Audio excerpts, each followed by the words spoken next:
नमस्कार साथियों।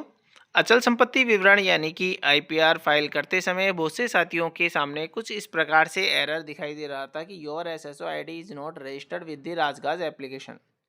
पहली बात तो ये जो एरर है तो शुरू में दिखाई दे रहा था, समय के साथ साथ जैसे जैसे अपडेशन का कार्य होता जा रहा है तो बहुत से साथियों के यहाँ पर ऑटोमेटिक ही इस समस्या का समाधान हो गया है। जैसे एक साथी के यहाँ पर पहले कुछ इसी प्रकार का एरर आ रहा था और अब मैं उसे वापस लॉगिन कर रहा हूँ तो वो इजीली ओपन हो रहा है। लेकिन जब भी किसी साथी के यहाँ ओपन नहीं हो रहा है तो उसके दो तरीके हैं। सबसे पहले तो कि अपने ब्राउज़र में आपको आ जाना है और वहाँ पर सर्च करना है राजगाज 2.0। जैसे सर्च करेंगे तो पहली जो साइट दिखाई दे रही है उस पर आपको क्लिक करना है और राजगाज 2.0 का होम पेज आपके सामने दिखाई देगा। स्क्रॉल करते हुए आपको नीचे आना है और एम्प्लॉय सर्विस जो है उसमें आपको एम्प्लॉय पोर्टल दिखाई देगा। देखेंगे आप यहाँ पर एम्प्लॉय सर्विस के नाम से यहाँ पर एक सर्विस दी हुई है जिसमें एक टैब है एम्प्लॉय पोर्टल। इसमें क्या है कि कंप्लीट सेल्फ सर्विस पोर्टल है ये, जिसमें profile management, service history, document access को यहाँ पर काम होता है।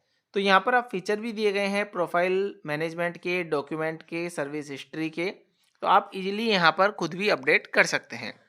लेकिन इसके लिए आपको यहाँ पर साइन इन करना पड़ेगा और साइन इन टू एक्सेस पर जैसे ही आप क्लिक करेंगे तो आपका यहाँ पर राजगाज 2.0 का या एसएसओ का जो है लॉगिन के लिए यहाँ पर आईडी, पासवर्ड और कैप्चा एंटर करते हुए आपको लॉगिन पर क्लिक कर देना है। यहाँ पर जो अपॉइंटमेंट डिपार्टमेंट का था तो यहाँ पर उसका आपको ऑप्शन दिखाई देगा, यहाँ से आपको एम्प्लॉय सेलेक्ट कर लेना है। अर्थात यहाँ पर जो एरर था वो एरर यहाँ पर अब हट चुका है, तो यहाँ पर इजीली आप अपनी प्रोफाइल अपडेट कर सकते हैं। दूसरे तरीके की हम बात करें, आपको एक मेल करना होगा और मेल एड्रेस जो है वह कुछ इस प्रकार से रहेगा कि 3 मेल आईडी है यहाँ पर, support.eoffice@rajasthan.gov.in, दूसरी है support.rajgaz@rajasthan.gov.in और eoffice.@rajasthan.gov.in। मेल में लिखना क्या है कि please SSO ID register with these detail.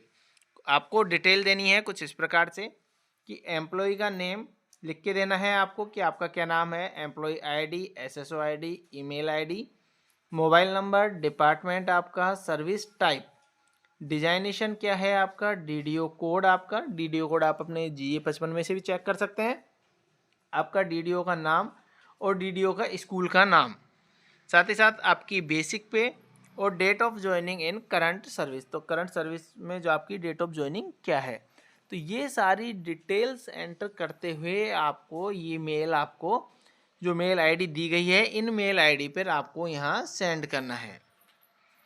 तो आपका लगभग 24 से 48 घंटे के बीच में आपका एसएसओ आईडी पर जो रजिस्ट्रेशन संबंधी जो एरर आ रहा था उस एरर का यहाँ पर सॉल्यूशन हो जाएगा।